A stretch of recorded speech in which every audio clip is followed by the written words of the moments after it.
everyone, welcome back to GHK Right Diet and I am Dr. Teji. Dr. Teji Sarna, your food doctor.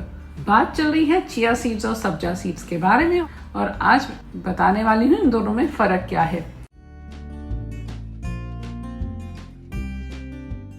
Chia seeds are native to central and south America. मैंने last video में भी ये बात बताई थी।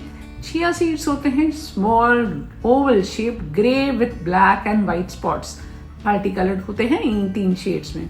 They take approximately 30 to 40 minutes to swell in water. और जैसे ही ये स्वेल हो जाते हैं they form a gel-like coating when soaked. They are mild and nutty in flavor. ऐसा लगता है कि जैसे कुछ तो नट्स खाए हैं. But they are rich in omega-3 fatty acid, fiber, protein and calcium, making it very good for your health, for your hair, for your body, for your bones and for overall wellness. Now these can be used in puddings, smoothies, baking and cereals. They have a mild cooling effect. They are high in protein content as compared to sabja. Mostly it is safe for people. Chia seeds might also have allergic effect. मेरे कुछ clients को chia seeds लेने से hives आ जाते थे, body में rashes आ जाते थे, तो ऐसे में मैं उनको बोलती थी कि चिया सीड्स तो मत छोड़िए बट उसमें सब्जा सीड्स मिला लीजिए। तो अब a combination of both, a blend of both makes a right combination. Coming to sabja seeds, जिसे basil seeds भी कहा जाता है, they are native to India. They are dark black, teardrop shaped. दूर से अगर आप देखेंगे तो आप ये कलौंजी की तरह लगेंगे, बट कलौंजी बड़ी होती है। इसके होते हैं छोटे छोटे प्यारे प्यारे से दाने। इंस्टेंटली ये पानी में वो फूल जाते हैं, स्वेल हो जाते हैं।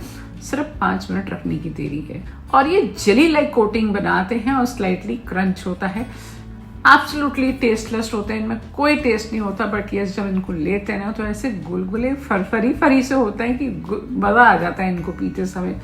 दे are high in fiber, iron but low in omega three fatty acids. अब ये इस्तेमाल कहाँ होते हैं? अनलाइक चिया सीड इसको यूज किया जाता है इंडियन शरबत्स में, फलूदा में और ऐसी ड्रिंक्स जिनको आप ठंडा रखना चाहते हैं, जो इनकी तासीर ठंडी रखना चाहते हैं अपनी बॉडी में। They have a strong natural cooling effect, great for hot वेदर्स। तो आपको क्या करना चाहिए, जैसे ही आपको लगे कि बच्चे आ रहे हैं स्कूल से घर या खेल कर घर आ रहे हैं या आपके हस्बैंड घर आ रहे हैं या आप ही सैर करने बाहर जा रही हैं, तो वापसी में आपको कुछ ठंडा चाहिए तो ये भिगो के जाएं सीड्स घर में और आपको आते हुए मिलेगा एक मस्त ठंडा सा नेचुरली कूलिंग ड्रिंक। इसको नींबू के साथ ले सकते हैं आप, नहीं तो सादा भी पिया जाता है। As compare to chia seeds इसमें प्रोटीन थोड़ा कम होता है। And very important thing, both chia seeds और सब्जा सीड्स दोनों को भिगो के खाना है। जो लोग कहते हैं हम नहीं खा पाएंगे और हम फक्की बार के ऊपर से पानी पी लेते हैं, प्लीज आप ऐसा बिल्कुल मत कीजिए। आप मत खाइए चिया सीड्स, मत खाइए सब्जा सीड्स, बट उसकी फक्की मत मारिए, क्योंकि होता क्या है, इनकी टेंडेंसी है सीड्स की स्वेल कर जाने की।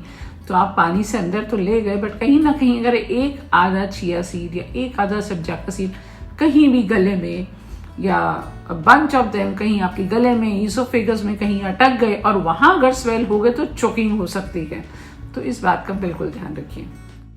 स्टे ट्यून्ड, स्टे कनेक्टेड, क्योंकि ऐसे ही बहुत इंटरेस्टिंग, हेल्दी, साइंटिफिक इंफॉर्मेशन मैं आपके लिए लेकर आती रहूंगी। बाय।